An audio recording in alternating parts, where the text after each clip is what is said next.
The whole aim of you playing an instrument or singing, what is the aim of that?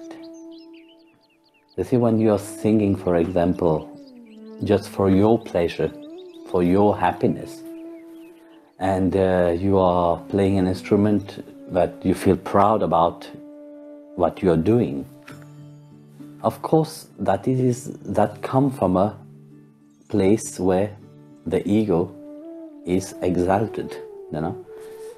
So you're doing it for pleasing yourself. How long does that happiness last? It doesn't last for a long time. So when you are singing in bhajan, for example, and when you are playing an instrument for the sake of pleasing the Lord Himself, it's a different attitude itself. When a devotee sings, the devotee don't think. Of course, the devotee have to practice. Of course, you can't just sit there and start singing like a frog. You know, you are not a frog. Yeah. So if you want to please the beloved Lord, you know, you have to train yourself and sing in a nice way also. This is your seva. This is your what you bring forth towards the Lord. So you want Him not to have an ear problem, you know. You want to please Him, you know. Imagine you start singing and He have to put His hand on His ears, blocking His ears. Said, "Oh my goodness, it's beautiful. I appreciate your devotion, but it is painful for my ears." So it's a different mode. I don't think, you know, Bhagwan will appreciate what you're giving to Him, even if it is like a frog you're singing. But from your point of view, when you want to please somebody, you give the best of yourself. You know? Because for whom are you doing it? You're doing it to please Him. So inside of your mind when you're singing, you're not thinking about yourself, you're thinking about Him. So a devotee, when he's singing bhajan, he's playing music or he's dancing in the tune, you know, is to please the Lord Himself. Not his own ego or her own ego. So this is a different. When one sings for one's own pride, you know, the devotee train themselves and they pour out their heart to the beloved Lord, you know, to please the one to whom they are singing. So it's not about watching oneself or judging oneself. It's about for whom, what is your aim in singing? You're singing for yourself, to please Him, or you are singing to please Him only, not singing to please yourself first, then Him. So, like I said to you, when you sing, you give your best into it. You know? The devotion which you are singing, you know, with that love that you are singing, that's what He longed for. Because if that word of praise doesn't have that longing and the love inside of it, it don't, you know, make any effect. It doesn't have any power in itself.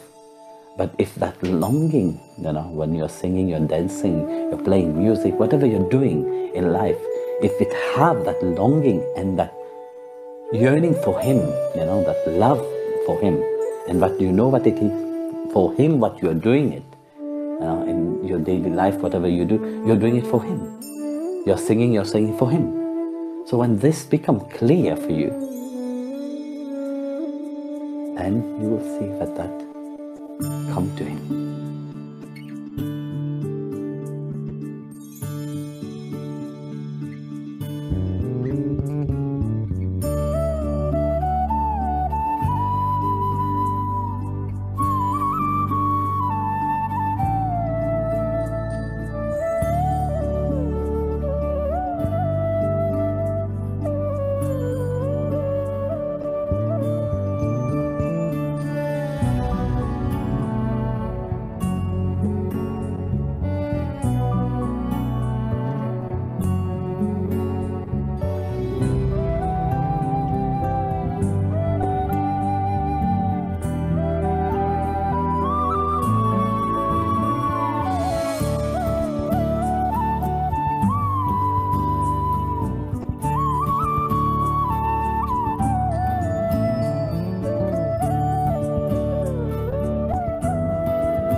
Jai Gurudev, everyone, and welcome to the Prem Lounge with Bhakti Marga South Africa.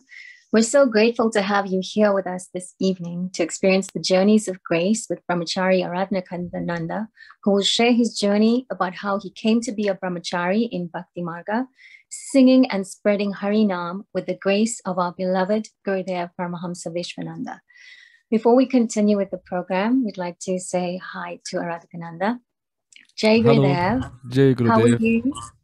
I'm very fine. Do you hear me nicely? Everything is fine? Yes, very clearly. Very clearly. Thank you. Nice. Yes, Before everything's okay.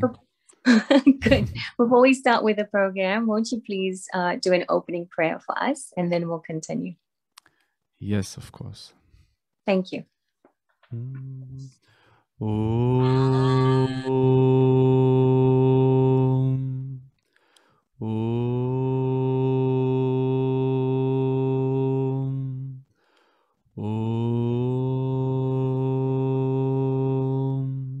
Akanati mirandhasya jnana jana shalakaya chakshur unmilitam yena tasmai shri gurave namaha.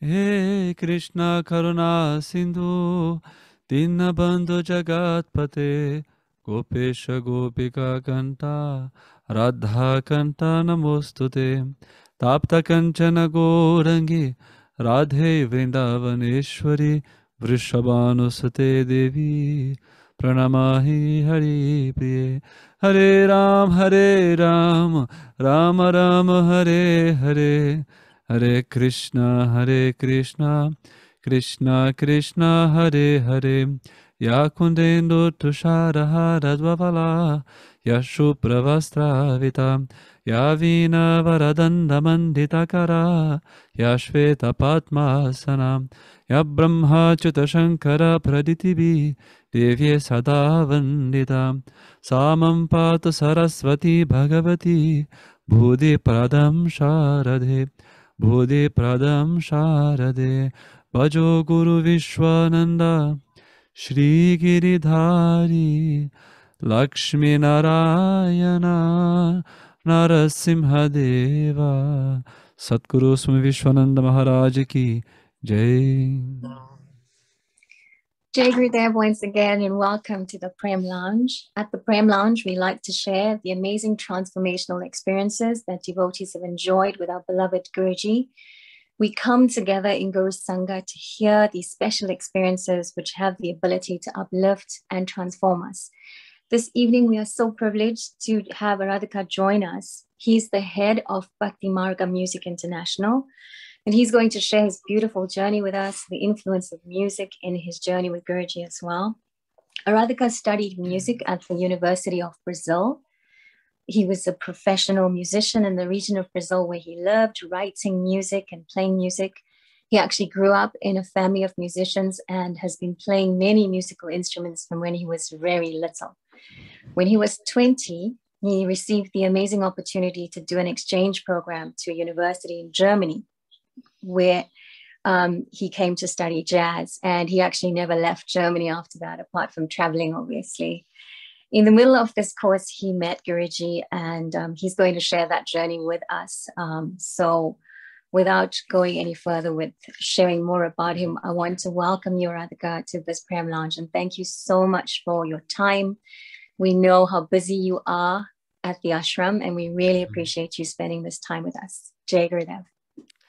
Jai Gurudev. For me, it's a great honor. It's always super nice to share and talk to devotees. Also, the first time I think that I talk directly to mostly South African devotees. As I never been to South Africa, hopefully one day. Hopefully soon, Guruji will bring you with him. To start, I remember when a friend of mine asked Guruji, he asked me to ask Guruji a question. The question was, Guruji, are you happier with somebody who is always with you or with somebody who is always talking about you? To that, Guruji answered, I'm happier with somebody who is always talking about me, because this person never forgets who I am.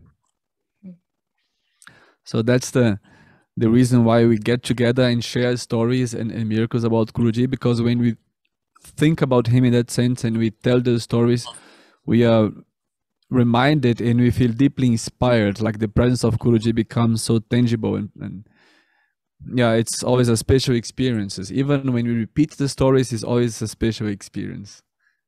So that's why I thank you for the opportunity. It's very true what you say. The more that you speak about Guruji, the more he's actually present in those moments with us. So this is one of the main reasons why we do the Prem Lounge, because we just love the ability to share about him. And, you know, so many people experience transformation hearing someone else's story. So it's a beautiful way to share. Yeah.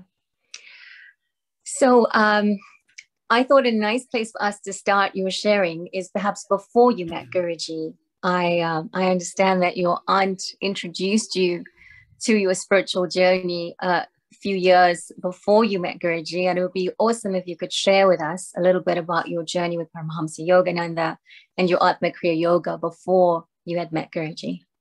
Yes, I see that actually my mom is here in the chat.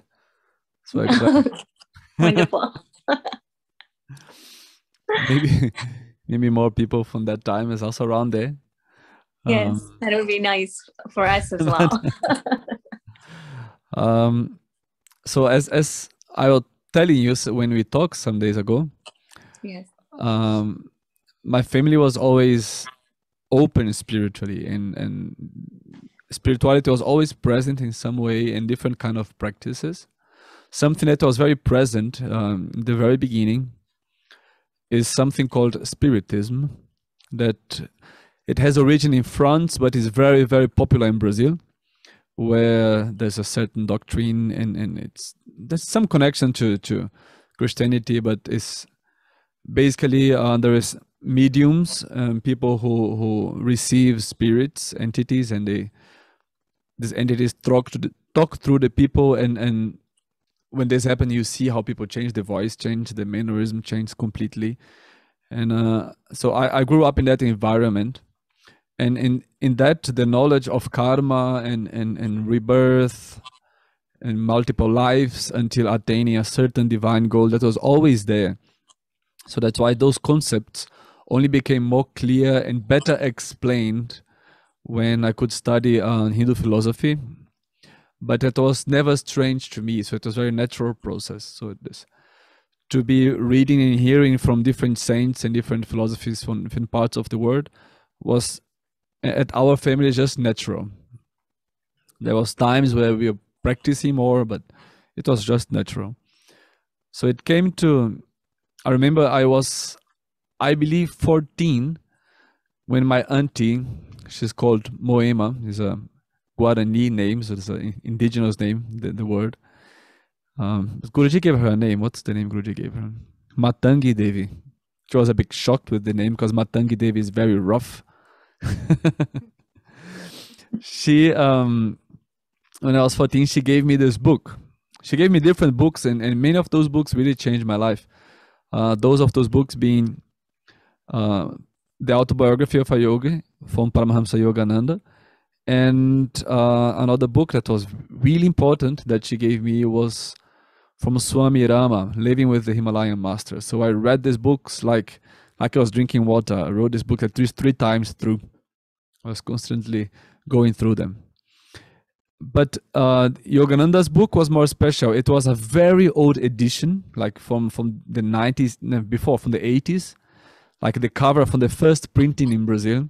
A very old cover from the first editions. There was a flair about this book. And when I took this book in my hands, I remember just by holding the book and looking at the picture of Paramahamsa Yogananda in the cover, I cried alone in my room, and I knew that this guy was my guru before I read the book.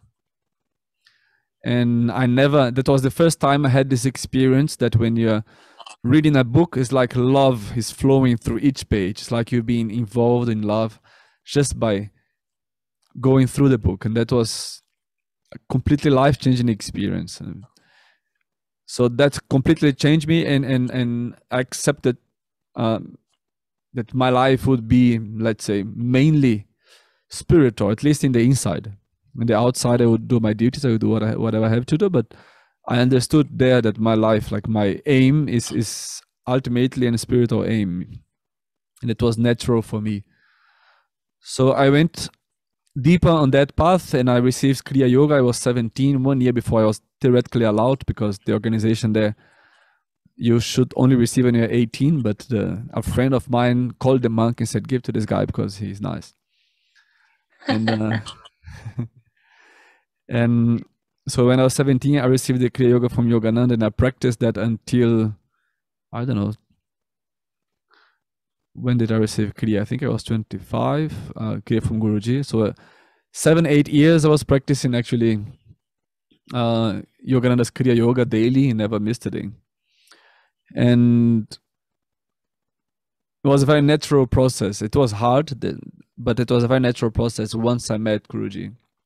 But this beginning phase with Yogananda was, let's say, cleaning and opening the way for me, so that everything was very established on a divine consciousness. So when I came to Germany, even though the beginning months were very difficult, like I didn't know anyone, was very less money. I didn't want to be asking my parents always for money. But what kept me always fine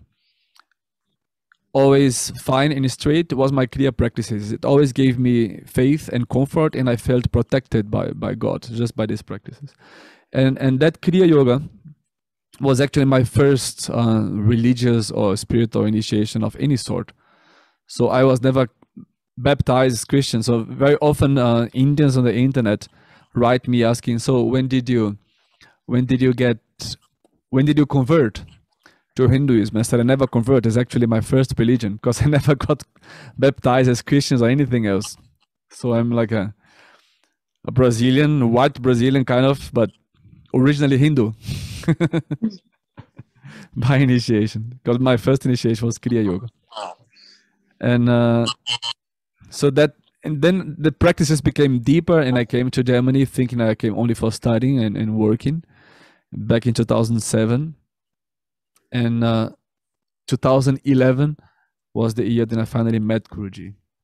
So that was basically what happened before. I did have some different experiences. I went to different places. For example, I visited Amma's Darshan when she was in Germany. In Brazil, I visited some ashram of people who make some mantra for aliens and stuff like that, like some alien communities.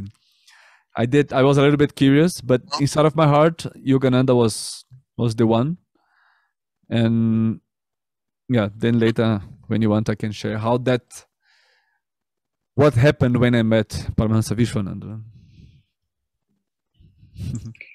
How did it feel for you when you did meet Guruji and you were with Yogananda? How did that feel? So Guruji is the master orchestrator of everything.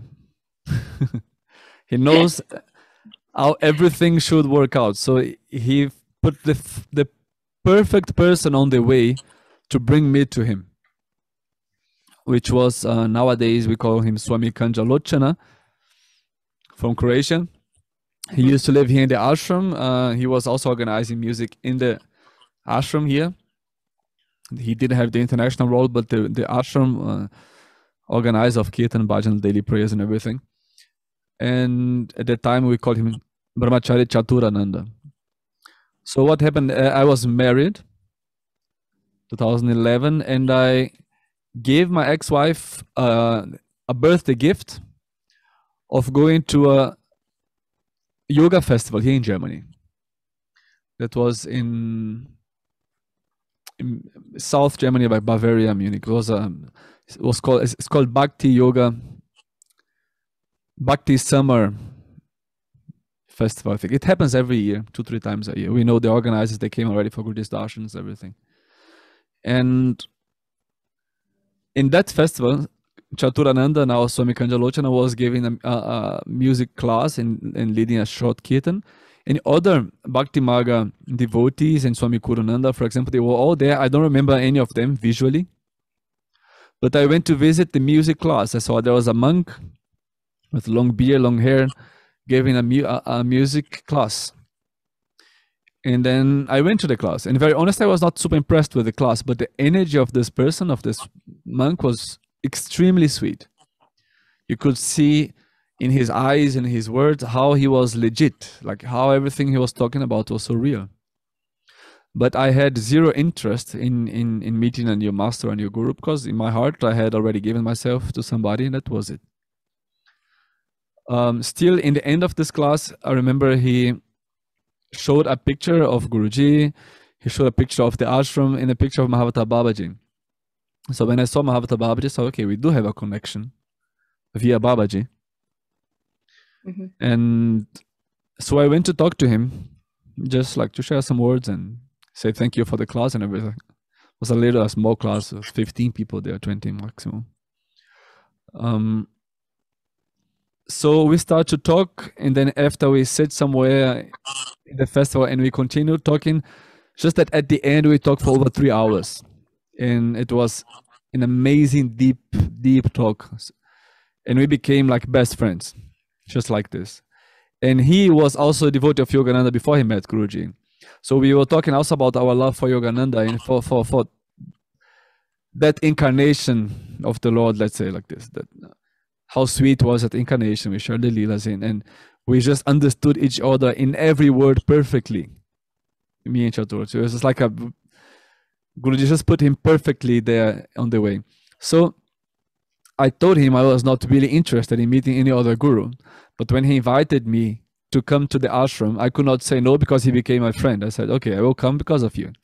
For sure, I'm going to pay my respects to Swami. Like, all the respect is there. But I'm coming because of you, because you are my friend. So maybe 1 month later or less, he told me, Swamiji will be coming back. He's traveling now in France, something like this. And please come on Friday.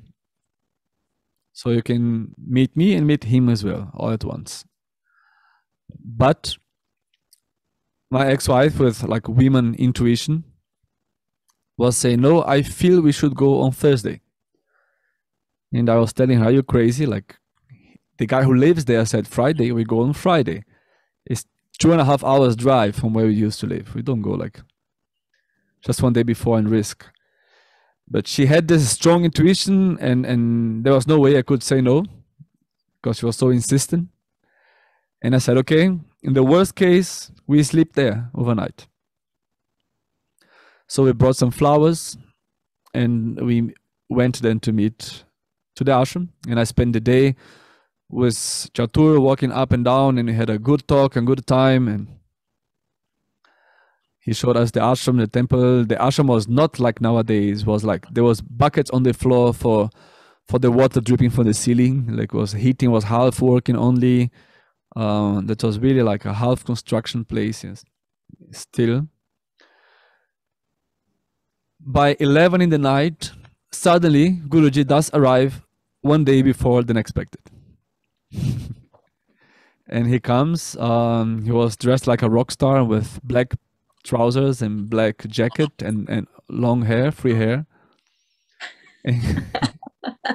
From a private trip in France, he came by car with somebody, and he just flexible about when he arrives. So he just walked in the lobby that late night. And I remember I saw him maybe 100 meters far away from me, and when I saw him, I could smell these roses. And that was already starting to blow my mind away. Like, how come I see this guy there and I smell something so amazing, so divine? And so he arrived, and Chatur introduced me to him. I said, this is Luis Cardoso from Brazil. He's like that. He lives on Prana. He plays jazz. He's Brazilian. He was just giving like a whole list of things that he wanted to tell Guruji about me. And Guruji was very sweet. And I took some flowers that I brought, and I gave these flowers to Guruji. And before Guruji took the flowers, he touched my hands. And his hands were extremely hot. Like, it's like he burned my hands. Like he touched and then he took the flowers. And then my mind completely exploded. I could not understand. This guy is just not normal. His hands burned me, and then he looked deep inside of my eyes, and his eyes moved a little bit like that. And the eyes were like wet, and everything was just not human and not normal. But that took some seconds, and then he was just normal again. playing the normal guy. So how are you? What are you doing here? This and that. And we have a nice talk. But my mind was already gone.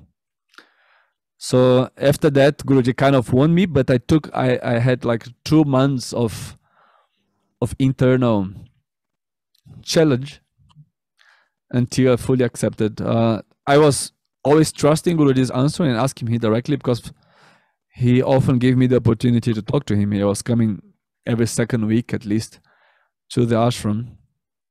And I remember one day I passed by him in the lobby, and he just looked inside of my third eye, like inside of my face like this, and said, "Oh, you practice Kriya every day." And I didn't have Atma Kriya yet from Guruji. And I was very proud. Yes. So he sees in my third eye that I practice Kriya every day. And he asked me, "Do you have the second Kriya?" I said, "No, only the first one, because Yogananda said the first one's enough for us to realize God." And he then, first one is just an exercise, an introduction. Then he left. So he put me high, and then he destroys the ground again. And one day I came to him and I said, "Guruji, I don't know what to do, because we all share Babaji and this and that." And Swamiji, I was calling him at the time. I said, "Shall I do Atma Kriya?" And then he transformed, his face changed a little bit. He was looking somewhere, you can see, communicate with something somewhere. And he held my arms and said, "Yes, you do it." And I took around 2 months, and then I just surrendered my mind a little bit and said, "Okay, I fully admit Paramahansa Vishwananda is my Satguru, and he's here in life, and I will never miss the chance." There was a prayer that I did before that I believe made this meeting possible, or helped me to meet Guruji. And still after I met Guruji, it took me some time to understand that at least for me, there's no difference at all even between Paramahansa Vishwananda and Yogananda. They are one and the same. And he also answered me questions related to that privately. And then he made me become a bhakti yogi, a kirtaniya, sometimes to practice kirtan. Because before I was doing spiritual life in the room, and music outside was worldly music. And with Guruji, everything became divine. So the worldly music was step by step stopping as well. So that's actually a good point where you've stopped on the story of meeting Guruji. I wanted to ask you this question. I know that you were a professional musician. You were writing, composing and singing Western music. And this was a really big part of your life. And then there was a point at which you had this experience with Guruji where you wanted to just sing Harinam. And how did that happen? What did it feel like? What caused that transition for you? Because it's quite a big shift from composing and writing music that's acceptable in the Western world to just go only into divine music. Yes, that happened when I was almost with both feet on doing seva only. Because when I met Guruji, when I accepted him fully as my Satguru, and then he revealed himself to me as being a divine being, I started to do seva, of course, to Bhakti Marga, and more. And I had it balanced out with the work outside. As you said, I was teaching a lot. I was partially teaching the University of Saarbrücken as well, like 2 classes a week on music theory, making concerts, and have sometimes 40 guitar students in the week. I was like more than a full-time job. But every morning I was trying to go to the ashram, because by then I was already living close to the ashram. I was trying to do some seva, and I was trying to balance it out. Yeah. So life was very busy. And 2013, that happened that Dharmananda passed away. Dharmananda was, till then, the international music coordinator of Bhakti Marga. It was a different phase of Bhakti Marga. It was smaller, more cozy. Less action was necessary. He was doing an amazing job composing beautiful songs and organizing what was needed back then. It was very different from nowadays. The organization is so bigger nowadays. So he got sick and he got liberated. I would not say that he passed away, because we know how he passed away. It's a famous story. How Guruji was even there in his moment of death, and he passed away with his open eyes in a smile, seeing something. that everybody wants to see. And after he passed away, I was asked by the board of Swamis and Guruji if I would like to take over the international coordination of Bhakti Marga music. And so this responsibility started to grow. And I always had this feeling inside of me that what makes sense in life is to live for God, because Guruji is here now. And this is such a unique chance. We don't have a second chance, at least not soon. So if that was always in my mind, of course it required some courage, but it was always there. And I remember that day I was talking with Guruji here in the ashram by the dining hall area and kitchen. And Guruji was making himself a tea and I was behind him. He had his back to me. And in the middle of the conversation, jokingly, I told him, so maybe then I just stop making music outside and sing the name of God only. But in my mind, I was joking. Yeah, of course, there's nothing that's only a joke. Every joke has a percentage of truth, he said. But I didn't mean like that. But when I said that, Guruji just stopped doing whatever he was doing, stirring the tea. He turned himself to me and he looked very deep in my soul, froze. He looked and I felt like this cold thing on my spine. And he just smiled and then he turned back and continued doing his tea. So he didn't say anything, but he just made this almost awkward, looking at me. And when I felt this freezing thing inside of my soul, and I understood that what I saw in his presence had a consequence, and that most probably I just signed a contract with him in that moment. Definitely. Yeah. And I just took some time, and Guruji made it step by step. So he took care that my ex-wife also was okay in her life. We lost a baby, just some time before, and many things happened. So Guruji was really sweetly making everything go step by step until the moment came and I was a brahmachari. And I stopped giving the classes, but I was still doing some concerts. So that Guruji came to me and said, okay, now you can stop everything from the outside. And he even said, if you ever need anything, just tell me, I take care of you. I never asked him for anything in that regard, but yes. So that was, he made it step by step so that I became actually a brahmachari in 2015. That's all the time that took. At the time when you became a brahmachari, what was going through your mind? What were you thinking? Did you freeze? Did you definitely know you wanted to be a brahmachari? I knew. I didn't freeze. On the contrary, I was actually looking forward. Guruji never asked me to be a brahmachari. When I met him and I was still married, he called me to the corner and he said, I see in you that you have this feeling of being a brahmachari. And that was in 2011 when I just met him. And I said, yes, Guruji, I always have this kind of feeling that I would love to be a monk. But that I was full-time working and married and everything. And then he looked at me and said, that's good. Leave that inside of you. So in that moment I understood I should just have ashram life in my heart and do my duties in the outside. And everything else that happened was naturally pointing towards the direction of me giving up the life outside and serving only in the ashram. And everything that Guruji had to say was, okay, now you can do that step. Now you can do that step. But there was never a conversation of me asking him if I could or he asking me if I wanted. It was somehow in the air. It was natural. Not saying that I was a perfect monk or a perfect brahmachari, but it was always clear in my heart that that's the right thing to do. And that was in the same month he made me brahmachari, was the month he manifested my Prabhuji. And so that was everything together, the deity.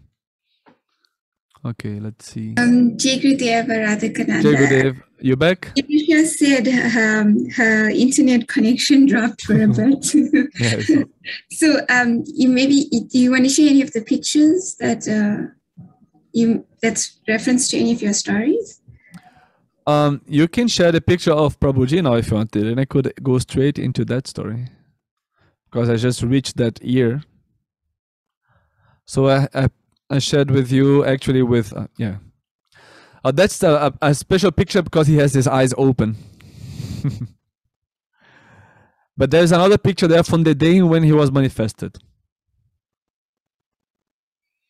I have him in my hands, though that's some oil manifestation in my room on Narayana's Padam, and also okay, let's see. I will show that's the picture, yes. So nowadays Prabhuji is not that silver shiny anymore because he's already 6 years old and he got more of a pinky copper color, but Guruji said he has all the elements, all the 5 metal inside of him. So that was 2 weeks before my Brahmacharya initiation in May 2015. That was on my birthday, May 7, 2 days before he made the deity. We just had an amazing kirtan during the Mahalakshmi Yagna. Mahalakshmi is my Ishtadev. So it was a very intense event for me, very beautiful. So we did the first night and we sang a lot. And after that first night, there's a break. So the Lakshmi Yagna is not 24 hours. No, we just do until 9 o'clock break, and the next day at 10 we continue. I was so tired. We really literally sang for more than 7 hours, 8 hours. Almost non-stop. So I went to his place and Guruji called me. I sat down on the floor. My mind could not even think anymore because I was so tired. And I hear Guruji's voice calling me when I was sitting down on the floor. From his room. I was in the living room. So I go to him. He starts talking to me. I'm sitting on the floor. He's walking in the room.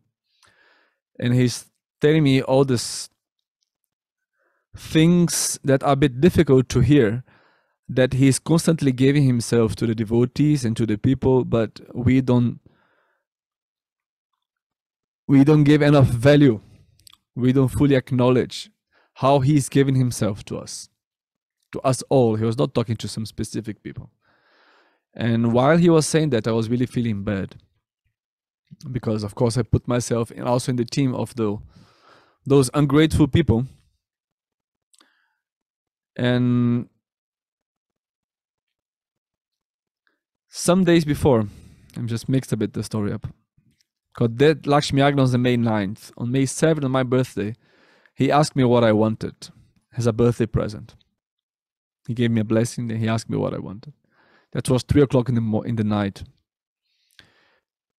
And when he asked me that, 1,000 things passed by my head in seconds. It was so many thoughts.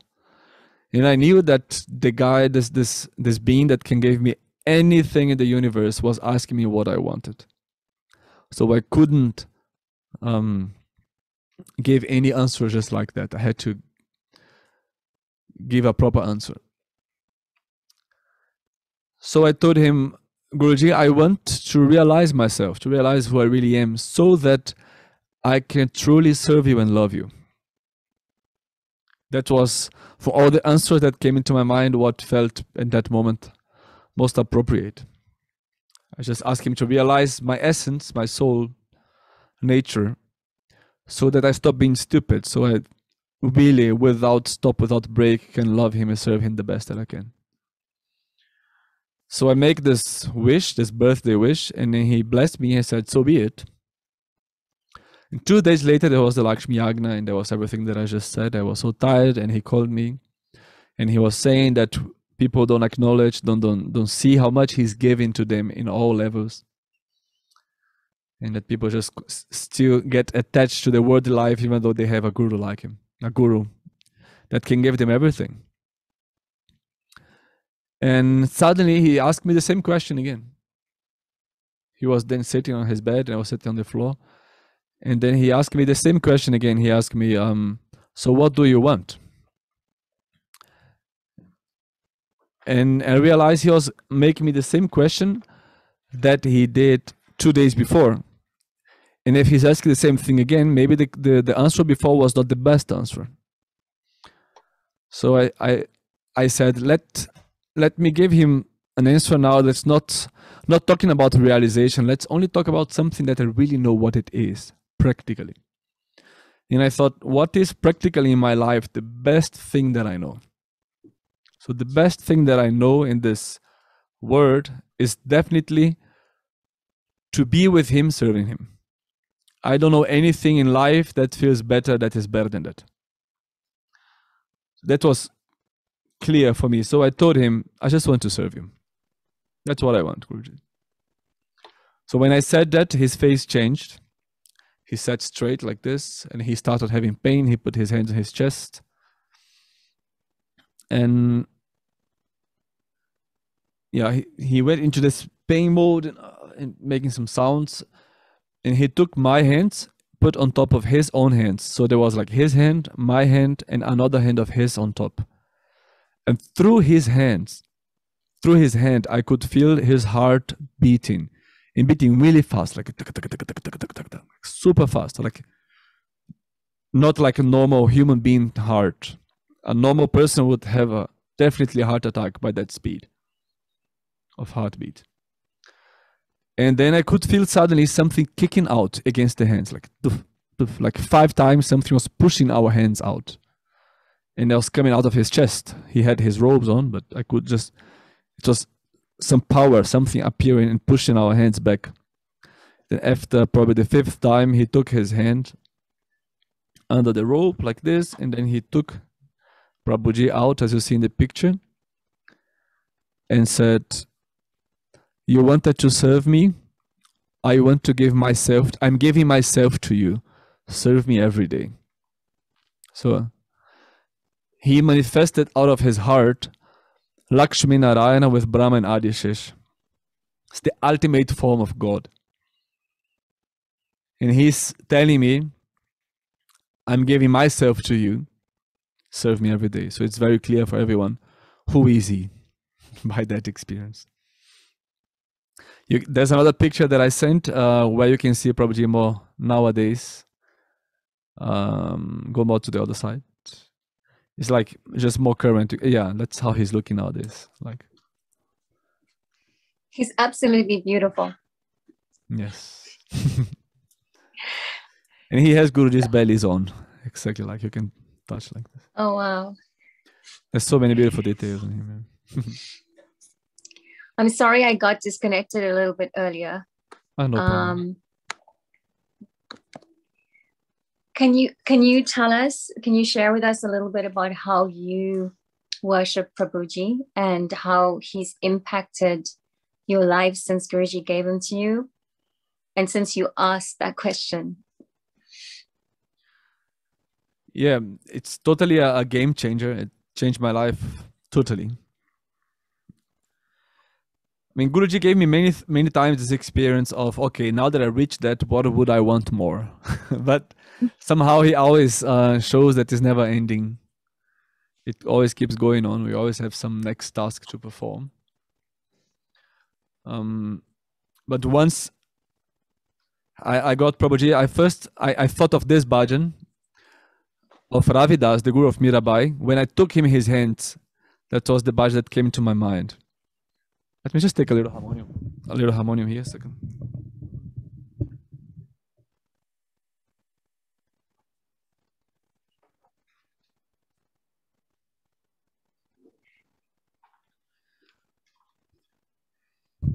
So you all know this bhajan that Guruji sang maybe once from Ravidas, the guru of Mirabai. That goes like, Prabhuji, tum chandana ham pani pani, ese anganga basa samani, Prabhuji. So this bhajan was always one of my favorite bhajans ever. And when Guruji gave me the deity, the Lakshmi Narayana, because when Guruji calls him, He normally calls him Lakshmi Narayana. Just sometimes he called Prabhuji him as well, because I insist so much on that name. But I took him in my hands and I thought of this bhajan. And this bhajan says, we are just complete together. That's the meaning of the bhajan. So I gave him the name because of the bhajan that appeared on my mind straight away. It says, Prabhuji, you are the chandan, I'm the water. Only when we are together that divine fragrance manifests. You are the Lord, I am the servant. Like I am the pearl, you are the string of the necklace. And Ravidas writes many of those pictures, like really beautiful poetry, saying that the Lord and the devotee are only complete when they are together. If one is missing, it's not complete. So that's how I first gave him the name. And I was, of course, doing what Guruji told me, doing one Abhishekam daily. He was daily bathing and receiving nice prasad and everything. Until the moment where Guruji was actually physically in the ashram, but he came in my dream instead of coming to me physically. He came in my dream one night. Like probably all devotees here know that Guruji likes to visit people's dream. And he came into my dream and said, he sat on the floor of my room in the dream. He sat in front of my deity with his back to me. And looking towards the deity, he told me, you should serve him 3 times a day. So I woke up next morning with a very clear remembrance of the dream. But I was a bit angry because Guruji could just enter my room in the middle of the night and tell me it. He didn't have to come in my dream when he's when he's physically in the ashram. Then I went to him and said, you came into my dream this night and told me that. Because I wanted to ask him why you just don't come here like directly. And then I said, in the dream you told me that I should serve him 3 times a day. Guruji answered, yes, he is longing for your service. So, and then he told me I don't need to make 3 full pujas or abhishekams a day. So in the morning, when I wake up, first thing I go to him, I wake him up with an arati, I change his water and I chant some mantras. So it's like the first mini puja. And then because I serve also in the temple here in the ashram, so normally he comes down, almost every day he comes down and he receives abhishekam with the deities down here in the temple. And there's a very nice abhishekam, very nice prasad, very nice flowers every day, very nice perfume. And then he goes back to the room.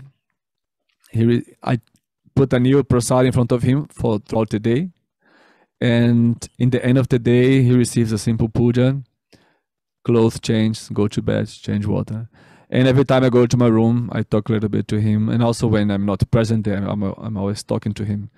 In my mind, I try always to be talking either to Guruji or to Prabhuji. It depends which form of them is nicer in the moment. Once, Prito, my friend, Brazilian, everybody knows him, was talking to Guruji. We were together talking to Guruji. And Prito was saying about trusting the Guru. And Guruji said, don't trust me because I'm here to challenge your mind. I'm going to make your mind go crazy. You should trust Giridhari. So the deity was always going to be extremely compassionate to you. Of course, the Guru is even beyond, is the same as the Lord himself. But in the outside, the Guru has to be tough and has to challenge us. And in those moments, when we have a deity with whom we have a relationship, it really saves us. Because the connection never breaks. No? Yes. When you have some of these challenging experiences with Guruji, where he's really testing you, how do you feel? And would you be happy to share maybe one of those challenging experiences with us so we can also learn from it? Yes. Do you want which level of hardship? Even though we're a little bit of a distance away, he does it to us as well. I know. And we we just look forward to those dreams, of course. We can't go visit him the next day and say, Guruji, why did you come in my dream? There's another story So with that dream. Before the Yes. hardship, there's a nice story with that dream. I was that time living in the village, not yet living in the ashram before I became brahmachari. And I had a nap. Like I came to morning prayers, I went down to my place. I had another nap before I went outside to work and go teach in a music school. And doing this nap, like 10 o'clock in the morning, I dreamed of Guruji. And in this dream, Guruji was angry. He was not angry with me, but he was angry with something or somebody. I don't know what. And in that anger, he had this very angry face, and he lifted his right hand. And in my mind, in the dream, I knew he was about to call the Sudarshana Chakra. And in that moment, a lightning came from the sky and touched his finger, like came from up down and from down up. There was a lightning in his fingers, and the dream finished. And also the next day happened that I met him.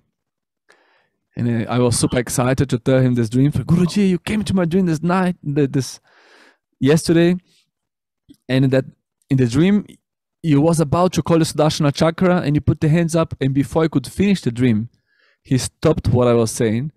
He laughed at my face and said, haha, but I didn't show it to you. I didn't show it to you. Because the Sudarshana Chakra didn't appear, only the lightning. He was laughing at my face that he didn't show the Sudarshana Chakra to me in the dream.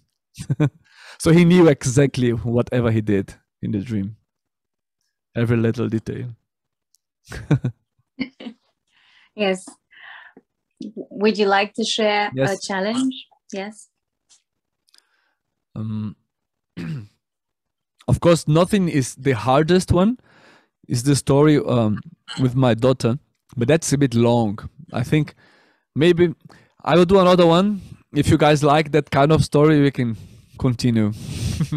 Okay. Okay. There's a story that happened in Japan. 2014, I went with Guruji to Japan. And it was the first time also Guruji was in Japan. And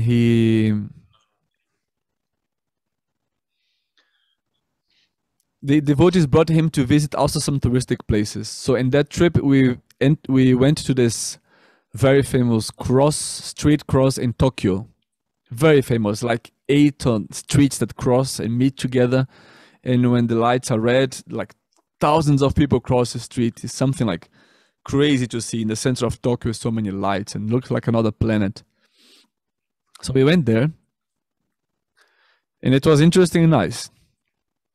2 years later, Guruji went back to Japan for a very short trip, like 2 darshans, I believe, and he took me again to organize the kirtan, doing the darshans there. And we were traveling from one city to another with the devotees, and everything was everybody was in a great mood. We were in a train, just in a normal train, but with instruments, singing bhajans and kirtan with the devotees, and everybody was joyful and telling jokes to each another. And in one moment, I said to Guruji, oh, it's a pity that this time we don't have time to visit that place again in Tokyo. That place is so nice. And out of this great mood, when I said that, Guruji suddenly changed.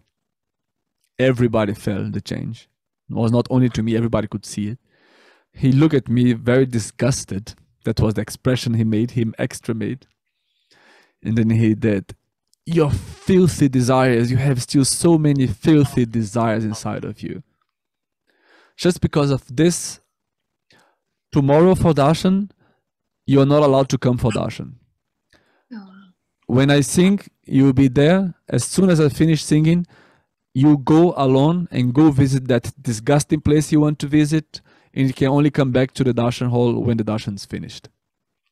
And imagine that Bhakti Marga Japan paid my flight to go support Guruji in the darshan, support the event. And there was there's jazz musicians from Japan with whom I was practicing via internet to perform together, and they were all there in the hall waiting for me to make some performance for Guruji and everything. He took me the possibility of serving away, and I literally felt super depressed and destroyed. So I was challenged. My mind was thinking like, is this a test? Like, shall I mean, anyway, it's a test, but what is the best thing to solve? Like, shall I just stay? I said, no, I'm gonna stay and serve you in the darshan. Doesn't matter what, how angry you're gonna be, I'm gonna be there. Or I have to follow his words, because actually he gave me a clear adesh. Mm-hmm. And late in the night, he was in a good mood again, and I tried to use the good mood moment, and I went to him and said, so Guruji, can I be there for darshan? And then, no. When I finish singing, pack your stuff and leave. Wow.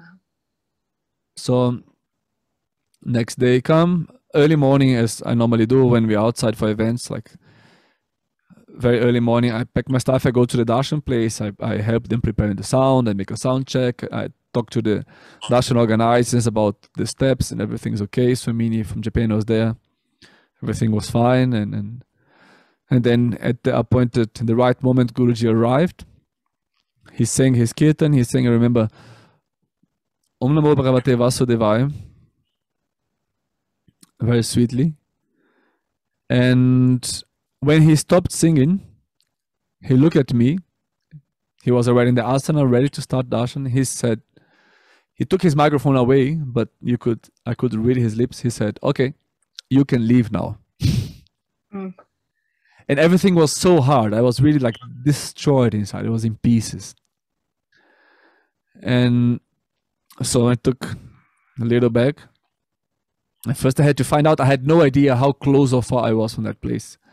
It turned out I had to take the metro, the underground train, 7 stations I had to change. It took me 1 hour to reach, it's like on the other side of Tokyo. Just asking people, and so I got there, I looked at this place for 2 seconds and I started my way back. So I spent two hours in the underground, finding my way from in Tokyo. And then I reached back, and then I was outside the darshan hall, outside the room, waiting for the moment where I could come in. And there was these musicians that I said, they were like, we prepared something, and that was the moment I got some extra courage and said, okay, we still have like 30 minutes, 40 minutes darshan, the musicians are there waiting for me. I will come in the end. It's a bit before what he told me I should, but I will come in the end, and I'm gonna support. And I came, played a little bit, and then I played together with, I forgot his name now, with the Japanese musician, and we did the arati at the end. And after the event, Guruji came to me and said, so you really left, huh? I said, yes, you told me like 4 or 5 times I should go. He said, I was just testing you. Whatever that means. So it was, actually that trip, it was short time in Japan, but we did, in this travel, we did Singapore, Malaysia, Japan, and another country that I don't remember now. But no, there was China, but China got cancelled. Yeah. So and there was some difficult situations in different countries. Japan was the last one, and I was really a bit miserable in my mind because Guruji was constantly not happy, and I was constantly making mistakes. So after this darshan, which was the last darshan, Guruji, we took a little train, a little van, back to the hotel, and Guruji gave me a little card with some Japanese letters on it. We are walking the streets, I remember. And then he gives me this card, and then he asked me, do you know what's written here? I said, no. He said, arigato, which means thank you in Japanese. Mm-hmm. So he was like saying thank you for my service, or at least trying not to make me too miserable.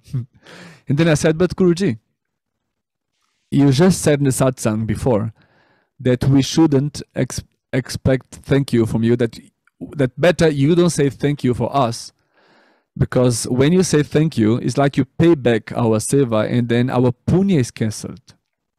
We receive our punya when you don't say thank you, because then our service is unconditional. It's only forgiving. We are not getting anything back. Like, that's why I say, like, I don't say thank you so that you get more punya. And then I told Guruji, you just told in the satsang for all the darshan helpers that you don't say thank you because of the punya, and you just don't thank you for me. And I was thinking, oh, how bad you are. You even took all my punya away. And then he looked at me and said, if you are doing this for the punya, you are an idiot. Guruji likes, when he's in close rounds, he likes to use this word idiot a lot. So I understood in that moment that what Guruji expects from us is not only to be a good devotee or to get some nice punya, to be a proper. What Guruji expects from all of us, his devotees, is for us to really reach this highest state of mind, of this high state of sanctity. And he wants that for everyone. Like that we really work, that we really serve him and serve his mission 24 hours a day without expecting anything back. Not any kind of hell, not even expect Vaikuntha, not even expect anything. What he's going to give to us is his grace. He's going to give it anyway, what he has to give. But our expectation is wrong, and he wants us to be in that place where we don't expect anything. And that click was like, he's doing all of that because he really wants us to receive that, to reach that highest devotional position where I totally forget about myself. But that was a very hard experience in Japan. It's really interesting what you say, Aradhika, about how Guruji, he gives us these very difficult experiences to push us so that we have no expectation of each other, of him, of anyone. But it's painful and it's tough when we're going through those lessons, and at the end, only at the end, the hindsight kicks in and you can look back, and right from the beginning, you can see when he was teaching those lessons. Hey, and so I can imagine when you were taking that train ride, it must have been really tough, and you probably almost feel like abandoned by having had to leave Guruji at that time. And how do you bounce back from that? Because at the ashram, we know that it's very intense. You guys have very strong experiences, and it's constant. This type of experience is constant. How do you bounce back and serve with love and serve with grace? That's a very good question, and it's something that's not something that's easy to answer. Why? Because we talk better about things that are already more distant, and that's a situation that still can be very current, very actual. Sometimes, no, we keep learning, and all those experiences gave me straight lessons. But the fact is that Guruji always knows which button how to press, and he's not gonna stop. And no devotee should doubt that he keeps pushing your buttons from far away to make you grow, even if he's not him present himself. Infinite times he has said it. So what I do, it my personal strategy, let's say, is to go back to that feeling that if I look deep inside of my heart, I know is first where I belong. So I know I belong to him. I know I belong to my life is that. Like if for a second I contemplate something else than being with him or serving his mission, it's very clear for me that would be a terrible choice. It's very clear. The feeling comes very quick. And so in the moments where the mind is miserable, of course, we have all these techniques that do help. If you do your japan help, kirtan helps a lot. To go out for a walk, to do some parikrama helps a lot. But the most important thing on those moments is just to shut up, look down, and keep going.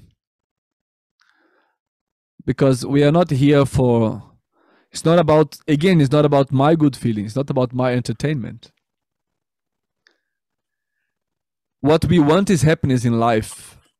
But what he wants is that we don't even care about our happiness. And God gave this very clear examples for us through so many saints, like say the Goswamis of Chaitanya Mahaprabhu, or saints like Tukaram.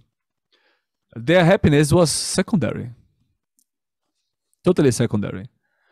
I forgot the bhajan that says, Sukha Vitala, Dukha Vitala. If Vitala gives me happiness, it's his business. If he gives me misery, it's also his business. I'll be miserable, and then when he wants me happy again, he's gonna make me happy again. But the thing is that when the devotee has this attitude, from the little experience that I can eventually share about that, deep inside of this cycle of happiness and sadness, there's a heart feeling of belonging that has a drop of bliss in it. And that's going to be always there in your heart if you don't forget who Guruji is, if you don't forget to belong to him. So even if you are outside in pure misery or outside in pure happiness, you cannot forget that belonging, that bliss is still in your heart there. If you forget this, if you stop feeling this drop of love, of bliss inside of your heart, happiness becomes stupid and misery brings you too far down. But even happiness becomes stupid and it just makes you go in the world like a stupid person, definitely. And that's it. Sometimes, like in all the difficult moments of my life, I realized that the difficult moments were the moments that actually made me pray with much more sincerity. And when Guruji takes me away of my comfort zone, when he pushed me, that's when I change. I have to be really honest. If everything is always fine and happy, I don't change. Everything is just too comfortable. So he has to create situations to make me change. I remember once some devotees asked me for some help, to ask Guruji. They wanted me to intercede, let's say, to send a message to Guruji because the husband was very problematic. And I thought it was something new. I didn't know there was an old story that Guruji knew already about it. And it sounded everything very terrible. So I read the message to Guruji, and Guruji gave an answer that in my judgment was a very light answer, that he was not giving enough for the devotees to feel, okay, I'm being taken care of. So I looked at him and said, only that? And he was so angry with me. He said, your business here is only to give the message to the devotees. It's between me and them only. You have nothing to ask about it. And then he kept this situation, just that thing escalated for 2-3 hours. Really strict conversation in the night. But he used the situation to make me learn never to question what he says and to answer him back. Because he was so long repeating and telling me in a strong way that he already told me before, when I'm talking to you, don't answer me back. Mainly when he's talking in a strict way. And many times I still said something that was not supposed to be said. But in that day, he made it so strong that I cannot forget anymore. And I hope I don't repeat that. It's been some time, until now I'm still okay. And also in that day, he looked at me and said, you are stagnated. And he gave me an extra meditation, an extra sadhana to do, that apart from the normal kriya and puja and everything, on top of it. So he used the whole situation to make me move from one place to another. And I would not have done it by myself if everything would be happy and nice. I would not be doing this extra meditation with an extra purpose that's so important for me. I would not have learned the humility of just listening to him and accepting that he knows exactly what he was doing. And at the end, everything falls perfect anyway. So I think Nirisha is out again, but you guys are there, no? Jai Gurudev, yeah, we here. Any other pictures you would like to share? From the picture that I sent, let me have a look. Do you want to show these pictures from Panduranga on the wall? Did you guys hear about that story from Panduranga on the wall? In Mauritius this year. I heard a little bit, but it would be nice to hear the full story. I sent to you. You can share the screen if you want. Yeah. So I will explain why this you cannot see so nicely here. Okay, there will be better pictures. But okay, you can see in this picture, I had to use some contrast and on the phone again, like 3-4 times on top, so one can see clearly in the picture. But the story is like this: we were in Mauritius this summer in Mauritius, which is opposite to German summer. And I think it's the same. The summer in South Africa and like in Brazil and Mauritius was the same. It's January, isn't it? And Guruji received this Panduranga and Rukmini because of the temple inauguration that he wanted to do. So he was wanting to make the inauguration with all the devotees and people from the pilgrimage and make like a big pot. So Vital and Rukmini were already there in the deity form, but the Pranapatishtha to the deities was not done yet.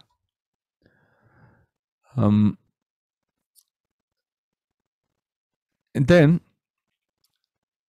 there was this lockdown and COVID and other things, and he was postponing the inauguration until he said, okay, doesn't matter what, we have to do on this day. He just gave the date, has to be that day. We made this amazing festivity of awakening, of giving life to the Murtis. Guruji made an amazing yagya, amazing abhishekam, and kirtan was super powerful, super sweet. In a little round, it was only like 30 people. And after that, overnight, like in the next morning, actually, early morning, I was very tired from the day before, but I hear Guruji's voice calling me because I was sleeping in a living room, which is basically in front of Guruji's room. Yeah, there was a little curtain and some mats, but I hear Guruji's voice calling me, and then I run in, and he's super excited and said, "Do you see here this shadow on the wall? It looks like Panduranga. Is it Panduranga here?" Because I was thinking it would be so nice if he would come. Guruji said. And then I start to look in the wall, and then I see so clear. It's like a shadow on the wall, but at the same time it's painted, because you can do like this, but it doesn't leave the wall, but it's just like a shadow. But if you look properly, you see his eyes, his nose, his earrings, you see his shoulders, see his hands, and he just appeared. And funny enough, Guruji was laying down that night with his head to the other side of the bed and his feet or where his bed is normally. And Panduranga appeared just right there where his feet was and where normally his head is, above him on the bed. And that was blissful because one day after the Pranapatishtha, he appeared. Was it? Wait, let me think again. No, sorry. Was 2 weeks before the Pranapatishtha. We were planning to do, and Panduranga already arrived. And so he just arrived up here on the wall, and all this happened. He called me, and we kept calling people and getting blissful. And trying to make pictures, some pictures would not catch him at all, and this picture like catch him. And then I just did that. I increased the contrast in the phone, in the camera settings, and then I saved the picture, and then I did the same, and I saved the picture like 3-4 times until you could see him so clear. And Guruji said, well, it would be so nice that Rukmini comes as well. And then 2 weeks later, we had the Pranapatishtha, and on the night after the Pranapatishtha, Rukmini arrives. So Guruji looked at me and said, you see, you think she's here. And then I look in the side, and I start to look at a little bit from the side like this, and clearly you see Rukmini. In the other picture, you can't see Rukmini, but let me send you a more, this one you can't see. She's already there, but you cannot see. But the other picture you can see here. Maybe I send you another picture now where you can see them more clear. There's another one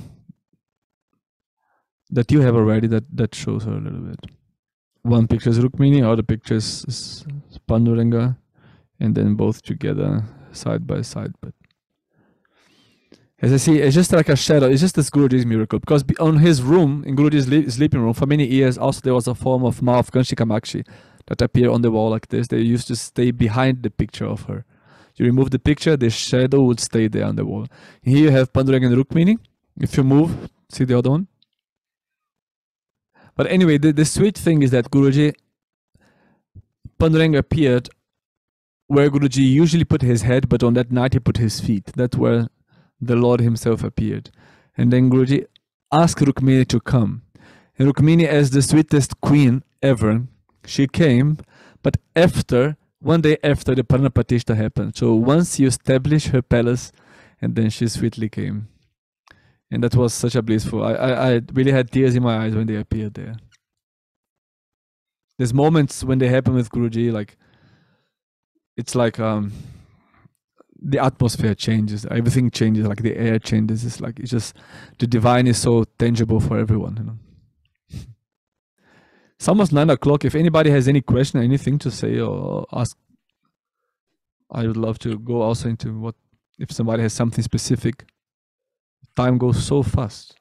Yeah, absolutely. Meryl will play those photos that you sent while we're just waiting to hear if anyone has questions. But in the meantime, could you share a little bit about the impact of Kirtan in your journey?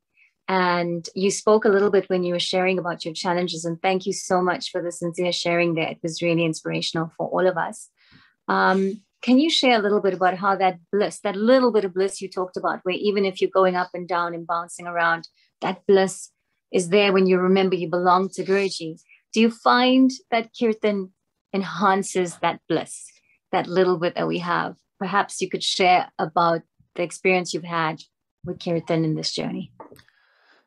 Yes, it's interesting because when I was in the university in Brazil, I had a friend. He was like older than me and advanced in the university. So he was a friend, but not that close. And he was Vaishnava. He was actually Hare Krishna. And he was calling me Yogi because I was this Yogananda guy in Brazil, much before I met Guruji. But we would talk and have fun together, and he would always preach that the name is everything. And I was always thinking, these people, they're just jumping around, singing, think they're going to realize God that way. They don't even make some pranayama. They don't even stop their heartbeat. They don't even control their breath. They just jump around, singing, eating prasad and jumping around and think they are going to realize God that way. Like, how come? I could not understand it. Even though I was a musician, but I could not understand that. And that's what I said when Guruji made me literally understand that music, how divine the holy name can be. And the power of the name, like, he made me understand a little bit more. The thing is that the only problem, I like to say, the only problem that the name of God has is it is too simple. So we constantly underestimate it. We use his name the whole time, but we constantly underestimate it. It is the most powerful gift ever given. Guruji said the start point of Atma Kriya Yoga, for example, is Japan. And the ending point is again Japan, his name. Is the most important technique. In order, you start with Japan to calm down yourself, and then you have all the other techniques to purify yourself so that you understand the power of God's name. Because once you are purified and you have pure love to God and you recite his name, that's the moment he reveals himself to you fully. So it's all about his name. His name is the way and is already the reaching point because his name is him himself. And that realization is mind-blowing, that he has been constantly there so mercifully in the form of his name. But it requires us to cleanse ourselves so much to start to see it, to start to realize it. Kirtan and God's name is not something that we practice, that we have this time from 8 to 9 I'm going to practice some Kirtan. It's a total lifestyle change. That's the importance of Kirtan. It's not only, yes, it's the most powerful way to calm and to control the mind, once you sing with the instruments and everything, you control your mind, you control everything. You bring your whole body to that concentration on God, and you feel bliss even when you are not thinking of it.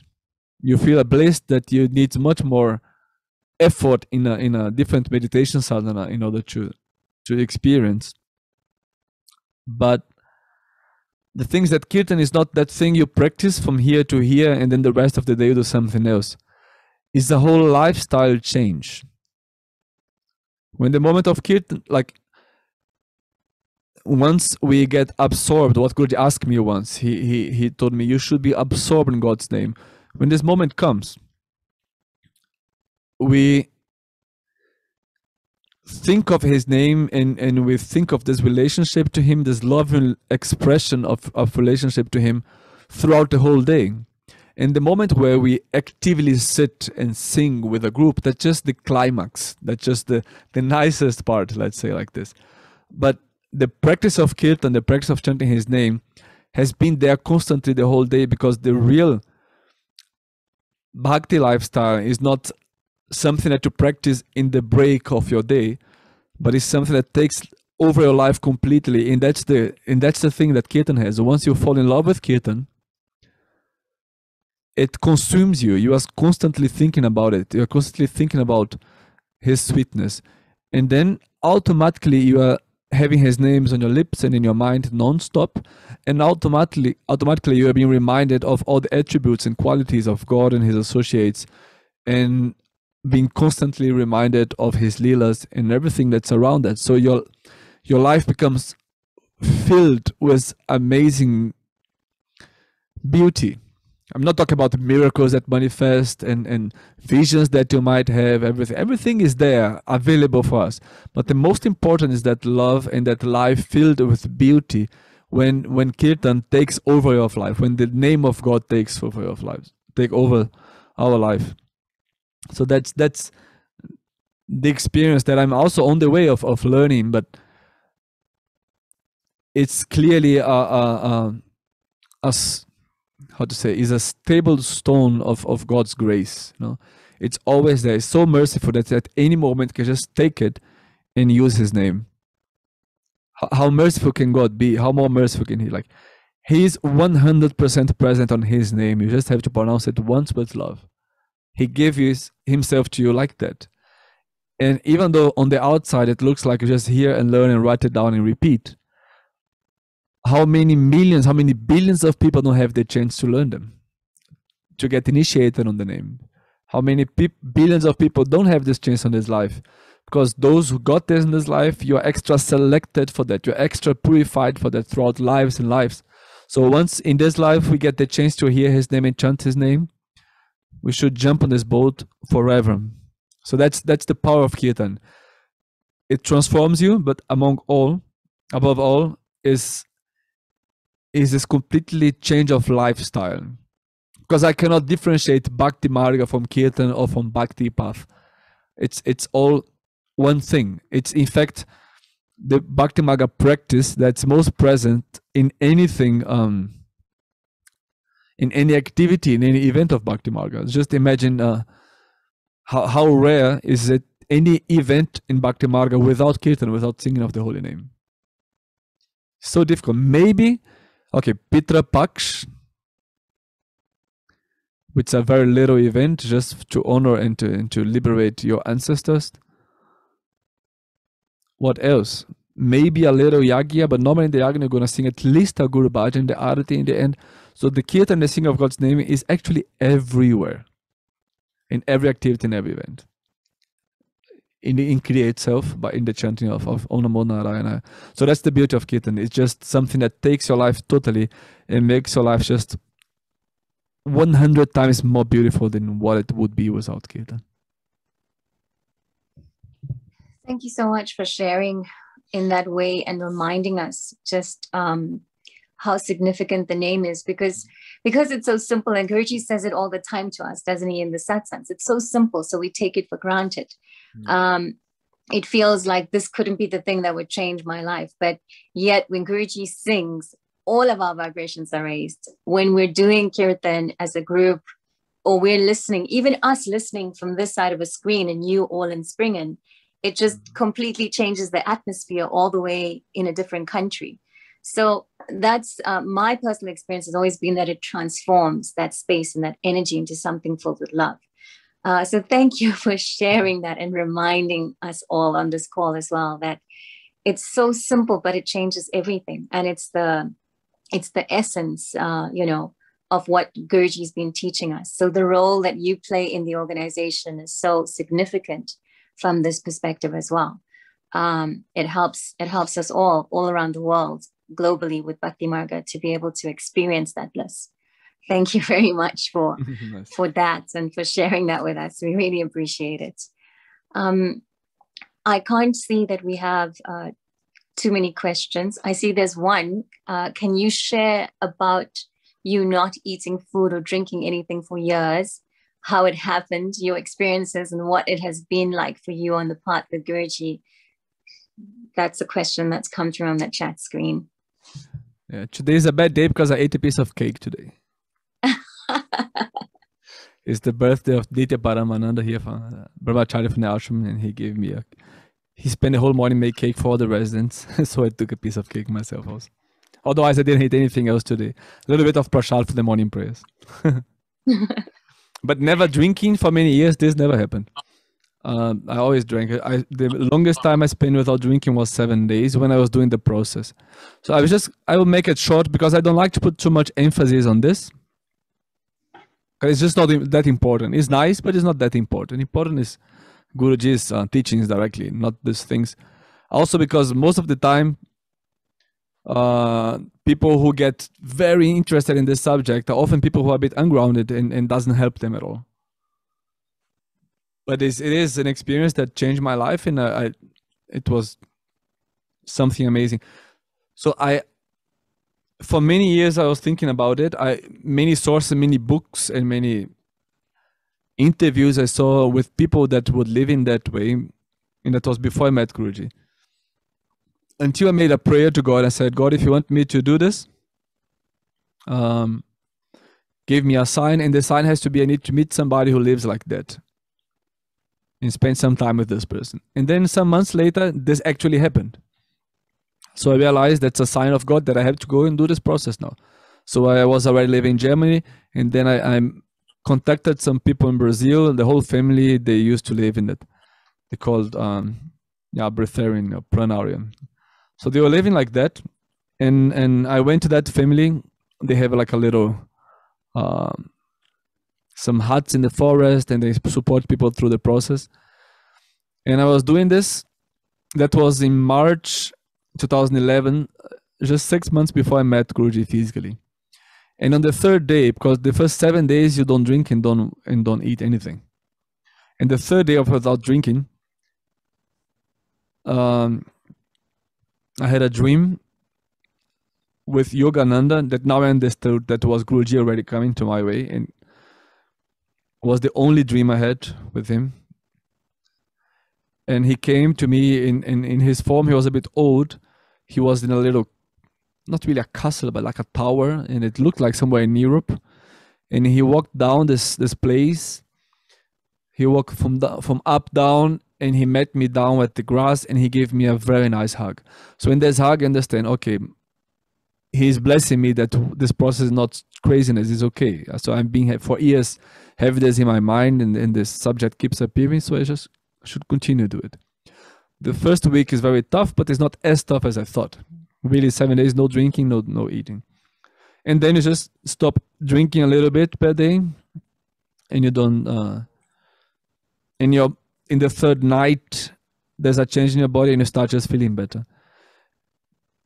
And then the recommendation is that you spend 1 year not having anything solid. So I did this, like I had 1 year not having anything solid, just some ice creams for fun, but not really eating any meal or anything. And that keeps until nowadays. I don't have any meals daily, and it's been now 10 years.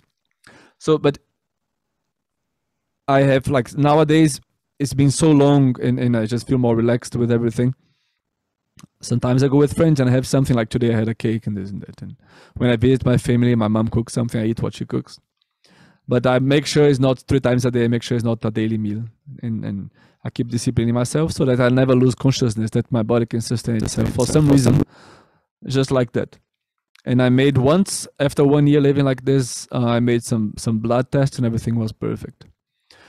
But the thing is that when I finished this process, somebody told me a story of Yogananda that said that Yogananda made a prediction. He was in California, his ashram, already old, and Yogananda said, one day I will come back here, I will sing and clap, and nobody will recognize me. So that's something famous that Yogananda said, not in his books, but all the devotees know about that. That Yogananda said, if you ask the SRF people or whoever, the closer devotees, the more hardcore devotees, they all know that Yogananda said that. And they interpret it in a way that they believe Yogananda will come like a monk from the organization, and they will not know that he has come as a monk. But actually, Guruji already fulfilled this prophecy 3-4 times. And so when this guy told me that the Yogananda said that, I was in this miracle state. I was 21 days not eating anything, and I was feeling great. I lost some kilo, but I was feeling great. And I closed my eyes in prayer, and I prayed to Guruji and said, Guruji, if you are here on earth, let me be with you. And as I said, 6 months after this process, I met Guruji. So I believe that process even helped me on the way of making me meet Guruji physically in this life. So that's what I would like to share about this. So Guruji's grace. And don't do that if you don't study properly and if you don't ask for Guruji's blessings, because that's not important at all. The only thing that's really important is Guruji's teachings. It's nice to have this ability, but it doesn't make anybody a saint. It doesn't save you from the circle of birth and death. It's just something nice. Yeah. I think Nirisha's internet is again down. Hello. We lost Nirisha again. Yes. But I see Krishna has his hand up, so he can ask his question. Oh, okay. Jai Gurudev, once more, Radhakananda, how are you doing? It's lovely to see you. Yeah, super nice. Nice to see you guys. Thanks so much for joining in and sharing your experience. I remember sitting in the one time in Guruji's cottage, and then he was asking you, you're not eating. I think maybe there was also one of it where he was just testing to see if you're going to eat, and just linking in with your last sharing of your experience of not eating much. So yeah, he always tests us all the time, I guess. Oh, but we have to see it as test or not. But I'd like to I know you have already shared a bit in terms of Kirtan, and me coming from ISKCON background as well, you have shared, how simple it is, about that the Lord is none different from his name. But is there on your side, when you are singing or anything, does that also impact your own sadhana? In terms of how you do your sadhana, do you feel a difference just by even because you're obviously singing all the time? So does that impact the feeling of how you do your sadhana as well? Okay, repeat again. I didn't understand exactly how it connects. Does your singing, the kirtan, the feeling, how you feel when you're singing, does that also impact your sadhana as well? When I say your sadhana, in terms of your kriya and so forth as well. Actually, it does. Because definitely when I do kriya after kirtan or puja, that's what I always choose. I always choose to do my kriya after morning prayers, because for sure I did either abhishekam or kriya, because normally the kriya is much deeper. So I always do straight away in the morning after morning prayers when we sang and did abhishekam, and that vibration is still in the body. And when I sit and close my eyes, it's much nicer. The mind is still so calm. And one thing that for sure affects is that's this joy that comes often when we are doing kirtan. It makes you experience something that you can easier access. So when I sit and close the eyes for my kriya, I know, like, it's not that we should be looking for any kind of experience, but it's easier for me to know like how to get to that feeling somehow. I don't know exactly how to express it, but there's a certain feeling of calmness and some sort of bliss. I'm gonna make it too big because it's not that but definitely the kirtan helps me to understand this feeling and get there like easier. Yeah. Okay, thank you. I asked as well because I personally feel, although doing chanting, I personally feel that it's easier to focus better when you're singing, when you're enjoying a kirtan. You obviously know the meaning and feeling the tune, and maybe each person enjoys a different kirtan. But like you said as well, I do feel as well that it's so much easier to calm the mind and just focus the mind on the Lord through kirtan. So, and is there anything else as well that, Guruji, I won't say that he wouldn't have shared, but anything else that he has shared with you specifically about kirtan that you can share as well? I know you've already spoken a lot, but anything else, any other? Yeah, there's so many leelas. I have to. Yeah. I mean, as I said, infinite times he told me to be absorbed in it, and he made very clear for me that there's nothing else that is important than to be concentrated in singing it and singing God's name. Let me see something very specific.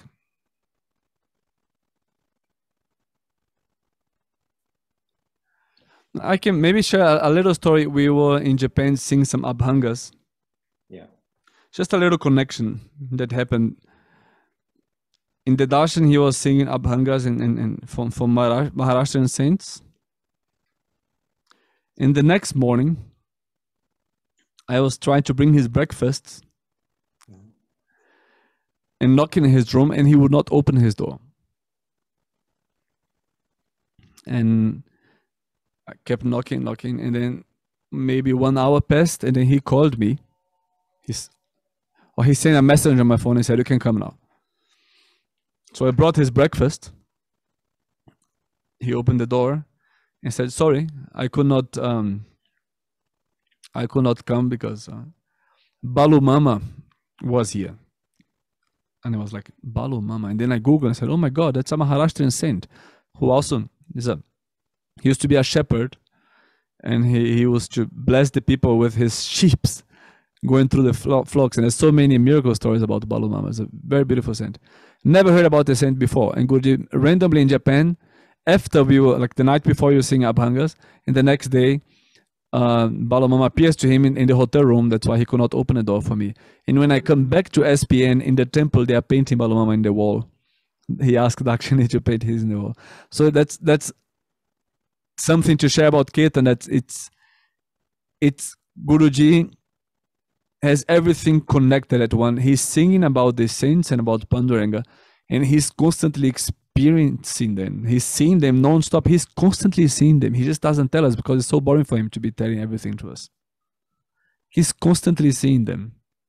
And what he is doing when he's singing Kirtan, he's really giving us a drop of his experience, a drop of his bliss, And like, so that one day we like Swami Pepe might actually have the vision. I remember it was 2016, I believe. Guru Purnima, Swami Pepe arrived in the tent, and then he looked up and he got shocked, and people asked what was going on, and he didn't want to say. And then later on, when he told Guruji that when he arrived in the tent and Guruji was receiving Abhishekam, he saw hundreds of deities. He could not recognize any of the deities. Hundreds of deities were like up in the ceiling of the tent while Guruji was receiving Abhishekam. Or like when Guruji's uncle from Mauritius was there, and he said, "Guruji, nobody did anything. I don't know why, but this white guy with long hair, he just sat on your asana before you arrived." And Guruji started to smile, and Guruji's uncle said, "But I don't know why nobody did anything." He said, "No, it's just some Mahavata Babaji. So Babaji always sits on the asana before I sit. That's why when I come to the asana, I always make pranam, because I'm giving my obedience to Babaji, and then I sit on the asana."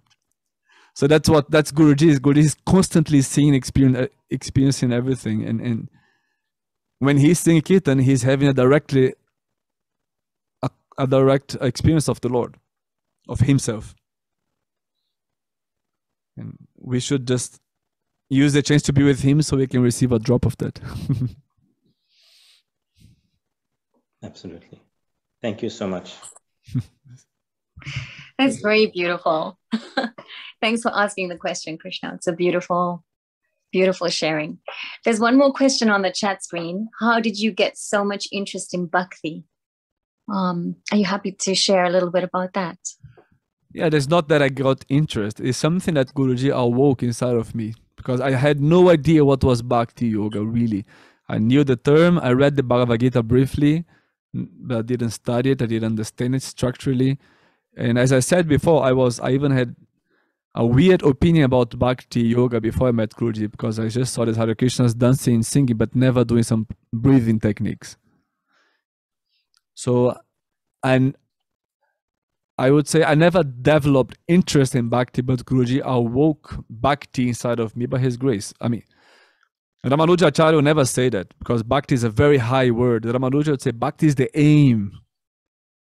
We are practicing Prapatti, which is this trial. We are trying to surrender. Bhakti is there, up there to get the Sharanagati, the ultimate surrender. So that's difficult. When I say Guruji awoke Bhakti in me, he woke in me some love and the interest in serving. But yeah, if you see Bhakti as the pure devotion, that's still on the way to go. But definitely it's not something that I got for some reason, for some external reason. It's just really by the presence, by the association of Guruji and the other people here, and all of the devotees and all of you guys, like people like many devotees from South Africa, like Krishna. It's people that I see. I have a specific respect for all of you guys, because my feeling is like I'm still a little boy in front of all of you. You know, Guruji since much more time than me, and the association with all those people, it's awakes Bhakti on the devotees. Huh? Sometimes the most beautiful thing is to look at the eyes of people when they are looking at Guruji. Just that inspires us. That's true. Well, thank you so much, Radhakananda, for sharing time with us and all these experiences you had with Guruji. It's been extremely inspiring. I'm sure everyone in the call will agree with that. We've learned so much, and we've got so many pearls of wisdom to take away, especially about that little bit of bliss that's sitting inside of us. And no matter what's happening, how difficult it may be, no matter what challenges any of us may be going through, we know we belong to him. And we know he's taking care of us. And no matter how hard or easy it may be, he's always there with us. So thank you for that reminder and those beautiful, beautiful sharings. Is there anything you'd like to share before we close with the closing prayer? I would like to say thank you. And I would like just to remind ourselves constantly that the main thing that Guruji wants us, like what Guruji keeps pressing, how we can make him happy, is when we learn things. I mean, I'm doing out tomorrow. I have the seminar for the music coordinators workshop. The last weekend, we're doing 2 weekends. And when I ask every year, I ask Guruji to give some motto, to give some inspiration or some message to the coordinator, to the music coordinators. And this year he said you should share the Bhagavad Gita in the Kirtan, so the message of the Bhagavad Gita and the knowledge of the Bhagavad Gita with everyone. So we're gonna feel happier if we try to make Guruji happy than if we try to please ourselves. And we can clearly please Guruji by learning what he wants us to learn. He just gave us hours of Narada Bhakti Sutra and Bhagavad Gita and Srimad Bhagavatam. And if we don't keep up learning and studying and receiving knowledge so we can help others, it's difficult. We're not going to make him as happy as we can make him, like in the game that he plays for us. Then, like how confident each one of us is to meet a random person on the street and convince that person that Bhagavad Gita is the most beautiful book in the universe, that Guruji is the best Guru ever. How confident we are, to how much right and beautiful and correct arguments and experiences we have to share with those people, like clear, organized in our heads. So like this is, if we have this, and then Guruji will be so happy with all of us. So that's a reminder for myself and for everyone. Thank you. We've got a request. If you would do the closing with a kirtan. Who is this? Manohara Das. Put me alone. Don't have even a mridanga. Okay. Maybe you go from your kirtan straight into a closing prayer. And yeah, let's do just 2 minutes of some chanting. Yes.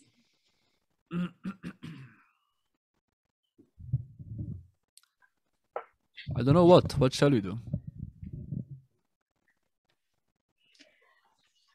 I think you had a nice experience with Guruji doing the mantra Bhajo Nita Gaur Radhe Sham Japa Hare Krishna Hare Ram. Maybe that's a good one to close with. Okay, let's sing Bhajo Nita Gaur Radhe Sham. Guruji said this mantra gives actually happiness. It's extremely it's kirtana bhakti, just this joy that reflects in the vibrates in the body. No? And that's the melody of the Gaura Arati for Chaitanya Mahaprabhu. No? And this mantra Guruji received like from the two saints, Radharaman Charan Das, who was incarnation of Chaitanya, and Swami Ram Das, who was the disciple of Radharaman Charan Das. They both appeared to Guruji and asked him to bring this mantra to the West. Until then, this mantra was closed in West Bengal and some little other ashrams in India, like Vrindavan here and there, but basically in West Bengal. And now Guruji, for many years, now he keeps going. The focus is more on Namo Narayana, and we have Shivital Giridhari Parambrahmane Namaha. But for many years, the devotees were singing that so much that this mantra is now definitely known in other continents by thousands of people. So Guruji made this, he made real the request of the saints that appeared to him.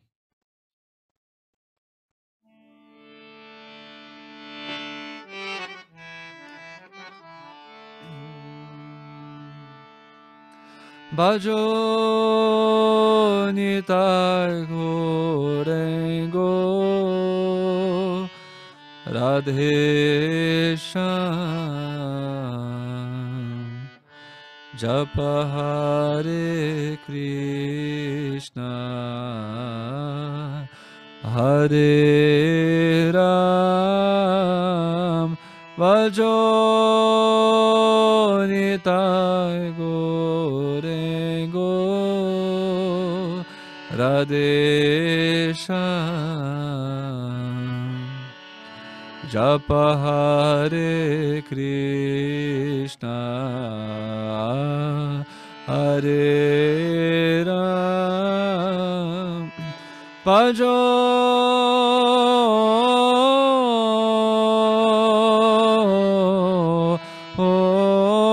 Nitai Gorengo Radhe Sham Japa Hare Krishna Hare Ram Bhajo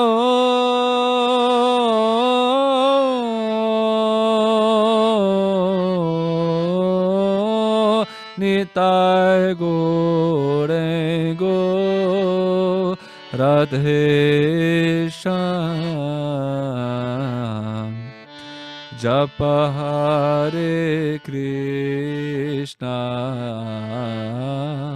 Hare Ram Bhajo Nitai Gorengo Radhe Sham Japa Hare Krishna Hare Ram Bhajo Nitai Gorengo Radhe Sham Japa Hare Krishna Hare Ram Bhajo Nitai Gorengo Radhe Sham Japa Hare Krishna Hare Ram Bhajo Nitai Gorengo Radhe Sham Japa Hare Krishna Hare Ram Bhajo Nitai Gaura Radhe Shyam, Japa Hare Krishna Hare Ram, Bhajo Nitai Gaura Radhe Shyam, Japa Hare Krishna Hare Bhajo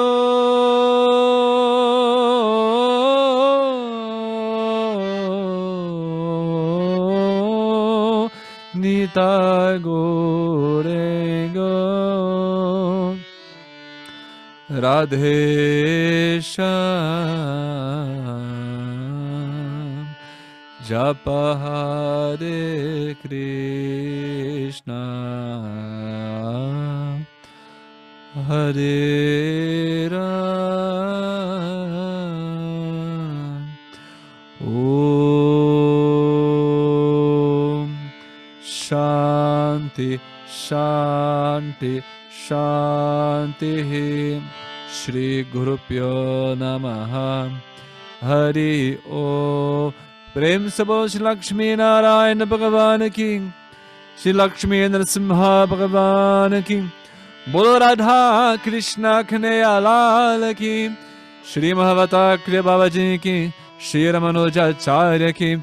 Prem se bolo Satguru Deva Shri Swami Vishwananda Mahaprabhu Ki, Samasta Bhakta Mandali Ki Jai.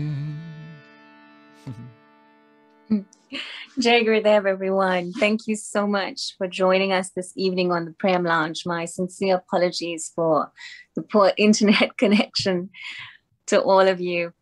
Thank you, Aradhakananda, so much for this beautiful evening. Thank you, everybody, for coming. It's been wonderful to spend this time with you. We hope you'll come back to our Prem Lounge, and we look forward to you bringing Guruji to South Africa because we miss him and we'd love to have you here. So thank you once again. Much love to all of you. Have a blessed weekend, and we'll see you again on the Prem Lounge in a few weeks. Jai Gurudev, everyone.